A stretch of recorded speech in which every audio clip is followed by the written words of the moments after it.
Hey, what's up, y'all? It's Dee, about to react to this video by Impressive. It's titled Kanye and Kim Are Bad Parents to Northwest, and Druski mocks Jay-Z, Chloe Bailey versus HATER. And she is going over the BET Awards. Finally, girl, I've been waiting for your breakdown of this award show, okay? Speaking of Chloe Bailey, I recently reacted to her over on my Patreon. I was a little pleasantly surprised by, some of the things I heard. Check that out if you're interested in my thoughts on her new songs. She has the whole album out as well. So, yeah, we're going to hear what Impressive has to say about her, though, and how she has a hater that she's against. So let's see what's going on. Let's watch. And check out my BET Awards live performances on Patreon. Hello everybody, welcome to the Impressive channel. Now, I saw people make this quick because I reacted to a whole video about this and how people think that they're bad parents to Northie. A lot of concern for Kim Kardashian and Kanye West's daughter, Northwest, because North lately has been out and about without her parents. And mind you, North is only 13 years old. And yes, she has a security there and she has her assistant, I believe. But to me, that's not enough supervision. I don't see the urgency to protect her or put any boundaries around her, because recently she was at the Vipmon's fashion show and a bunch of grown people were surrounding her, trying to take pictures with her.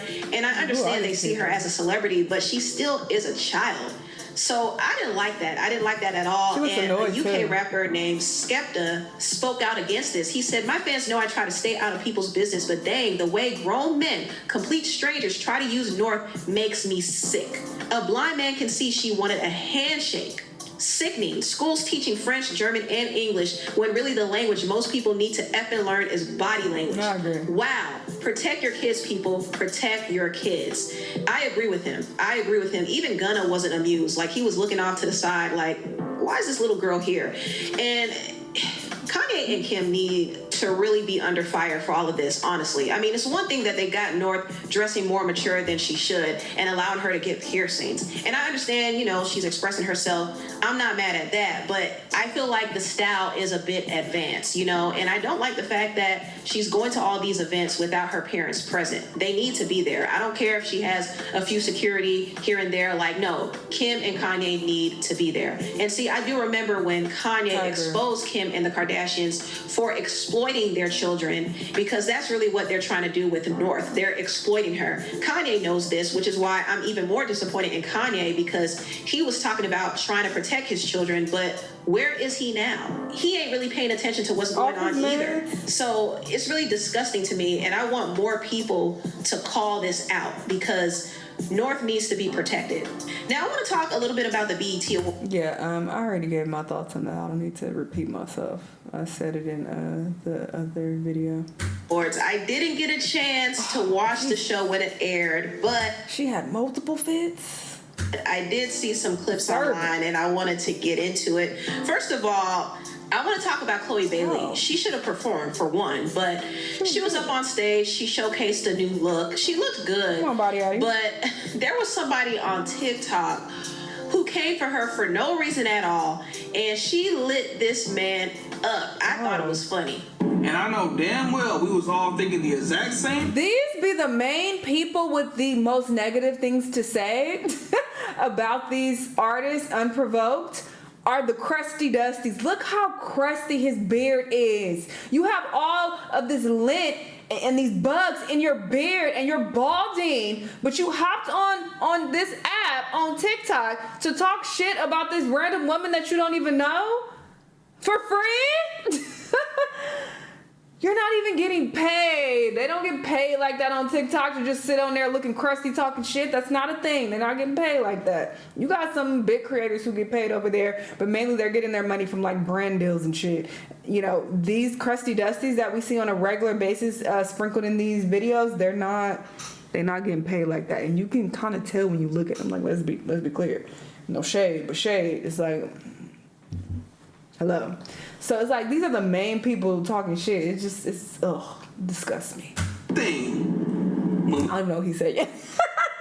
But the sight of him just pissed me off. And it be men too. A lot of men a lot of men be hating on women, just talking shit. It's so gross. And I know damn well. And she lit this man up. As I you thought it was should. funny. Please. And I know damn well we was all thinking the exact same thing when we saw Chloe Bailey This ashy dusty come on that beard. stage at the BET Awards with that bullshit on. And y'all can't convince me that that shit wasn't part of a humiliation ritual. What? What was she wearing? What was she wearing, bro? That dress looked too tight. Looked like she couldn't breathe. And then that damn wig. What was that on her head, bro? Oh my god. Wait, nah, what? he gotta be trolling. This is rage bait because you're getting me. It's fucking working. This is rage bait because ain't no way you just busted talking about this woman who looks fire, by the way. Can we all come You're together? bringing the impressive out of me. You're trying to go this hard for Chloe, but I know you fucking lying.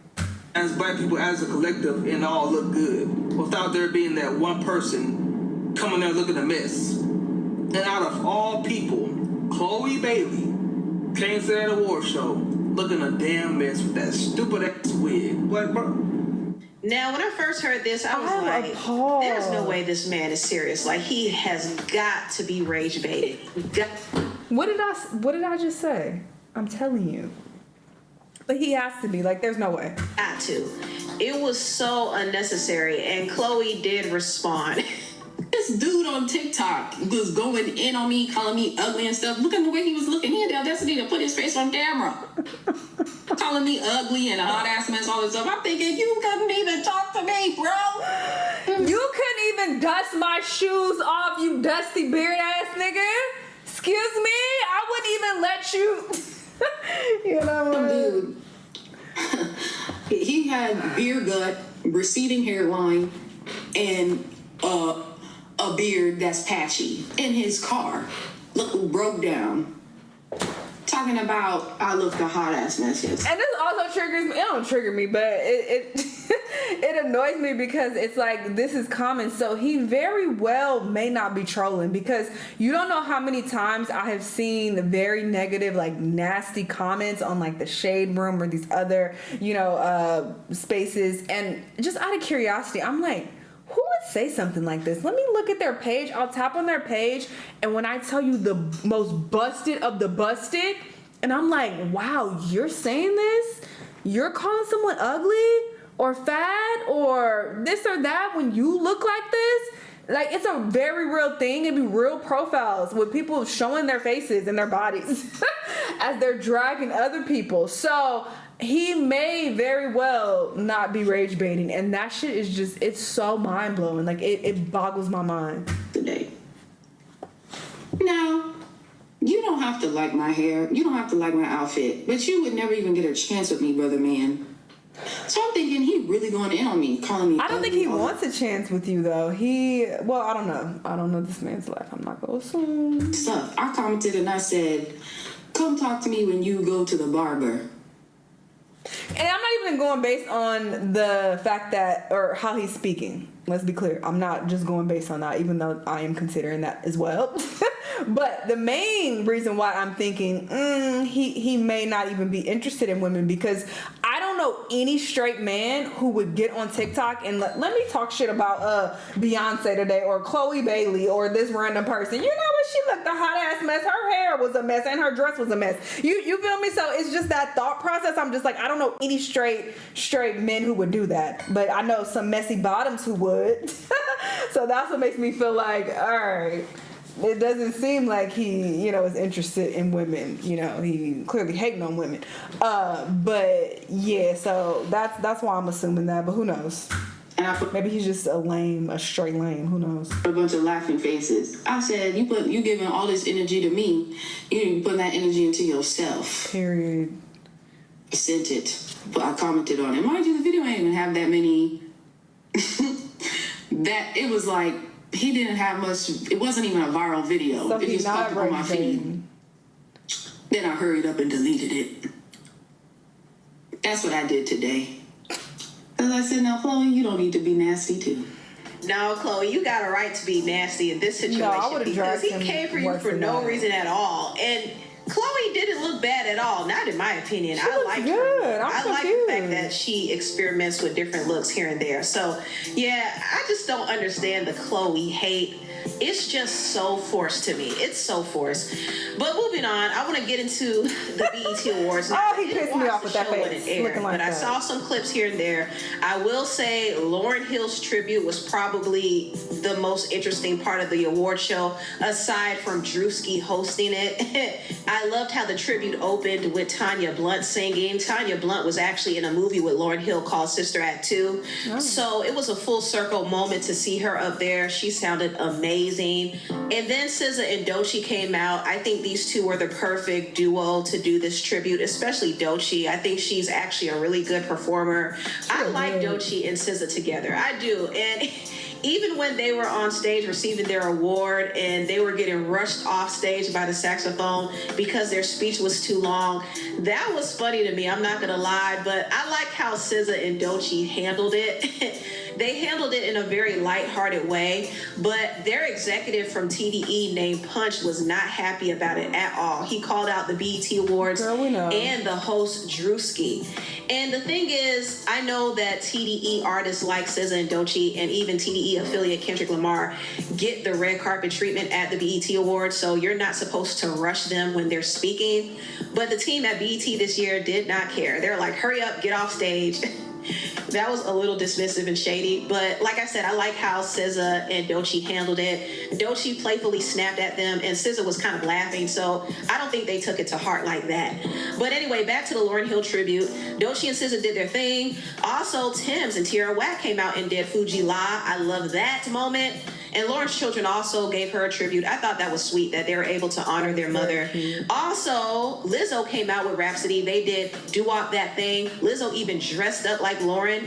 And I thought that was cool too. You know, I wasn't expecting Lizzo to show up, but I wasn't mad at it. I mean, Lizzo hasn't had the best press lately, especially with the release of her latest album and how it did less than 3,000 in the first week, which is not good. But I'm glad that she was able to come out and at least get some positive press by doing this tribute to Lauren, because I think she needed it, you know. So yeah, shout out to Lizzo. I know she's in her flop era right now, but I'm not going to completely write her off. I just hope she just finds her footing again, you know. Also, Alexa J sang Killing Me Softly, and Common and Queen Latifah performed Lost Ones. Also, Nas came out. He came out with Doja Cat. They performed If I Rule the World, and Doja also performed Superstar, which is an underrated song of Lauren. So that was an interesting selection, and Doja actually sounded good. And also, I think it was pretty strategic of her team to get her to perform at the BET Awards, because I don't think Doja has ever performed at the BET Awards until now. And that lets me know that maybe her team realizes that she needs to reconnect with the urban audience, because lately her popularity has been dwindling. Her latest album, Vi, didn't do as well as some of her other projects, so she needs to get some publicity going. So they put her on the BET stage, and she did her thing. But yeah, overall, the Lauryn Hill tribute was great. It definitely seemed like it was the highlight of the show, because I saw people talking about it the most. And Druski was also a major highlight for the show. He actually hosted the BET Awards, and he was funny, but he also definitely was out of pocket, y'all. He was wilding, and the part that gagged me was when he came out mocking Jay-Z's freestyle from the Roots Picnic. He didn't even sound like him. That was hilarious to me. You say I'm nominated, but the locks are segregated. I'm the which means I'm constipated. What up, New York Knicks? We won this shit. It's over. All right, homie, you keep this up, you know they're gonna cancel you. You know it. They can't cancel me. I'm the answer, G. I don't talk for free. Marcy Projects, we did it. What up, Brooklyn? Yeah. It's the rock. It's the rock. He's a fool. He is a fool. And I did see where this video was flagged from certain accounts. Ooh. I don't know if it was Jay-Z's people or the company that now owns BET. See? And copyright, y'all gotta stay safe out here, because copyright be on niggas' heads. This is why I be testing videos before I react to it. Like, is this copyrighted? And sometimes I don't save you, okay? Because sometimes shit will get copyrighted down the road, and it's like, all right, as long as I made my money first, I don't care. But yeah, I'm not surprised it's got copyrighted. But it was funny. It was funny. But Rock Nation, they also probably not fucking with this. what Ice Cube said was interesting. He said, man, they gonna cancel you. And listen, the fact that he even said that does let you know that Jay-Z holds some power in the industry, and people do tiptoe around him kind of out of fear of being blacklisted or canceled, allegedly. But BET still allowed Druski to do this skit, and people were actually laughing too. So I kind of think that there's kind of a shift happening where people no longer are as, I guess, fearful of Jay-Z. And I'm sure Jay-Z's feelings were hurt when he saw this. I wouldn't be surprised if Druski or somebody on his team got that call. But Druski surprised is fearful of Jay-Z. And I'm sure Jay-Z's feelings were hurt when he saw this. I wouldn't be surprised if... Why would his feelings be hurt? It was not that serious. He didn't say anything crazy about him. I don't think his feelings were hurt, girl. Druski or somebody on his team got that call. But Druski, he plays way too much. Way too much. But I heard he was a good host. And based off of the other clips I've seen, I feel like the show was pretty well produced this year. Even Janet Jackson came out. She actually presented an Icon of the Year award to Tiana Taylor. And, you know, I like the fact that Tiana is getting her flowers because she has been in the industry for 20 years. And I think she deserves her flowers. But also, I kind of felt like it's probably too soon for her to get this type of award. But then again, when you look at people like Tiana and even Keke Palmer, I mean, they've done so much in their careers at an early age that I do think they deserve to be recognized. And I like the fact that Janet Jackson came out. And you know something, I feel like when Janet came out, it made me realize that there weren't a lot of like superstar legends that showed up. And this is not to say that there weren't any stars that came out, because there were a lot of stars that came out. But for some reason, I felt like the superstar factor was missing. I don't know what it is, but it seems like in this era, people don't really care about celebrities like that anymore. They care more about what's trending. In fact, when Young Miami came out, she got a standing ovation for her song Spin That. A standing ovation. I was like, wait a minute. Like, what's going on? And it's no shade to Young Miami. I'm glad that she's having her moment. It amazes me how she was able to come back from that Diddy situation, but it also comes to show you that cancel culture doesn't exist. They hate you one day, but love you the next. And this is a prime example of that. She's hot for the moment, and I think people like trends. They like relatability, and they like what's trending. And they don't care about celebrities like that anymore, which explains the absence of superstars. But anyway, tell what y'all think about it. Interesting. I always like hearing her take on these award shows and hear what she has to say.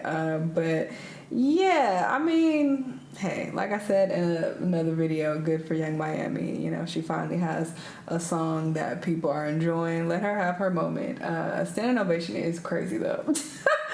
Like a standing ovation, but you know, sure. I'm glad that people are fucking with it. As far as Druski, I don't feel like he is gonna get canceled for this, and I don't think Jay-Z is taking it that serious. He didn't take any serious jabs at him or anything, so I don't think it was that deep. But anyway, y'all check out my Patreon if you want to hear and see my thoughts on some of the performances. But yeah, y'all let me know what y'all think about this, and I'll see y'all in the next time. Bye!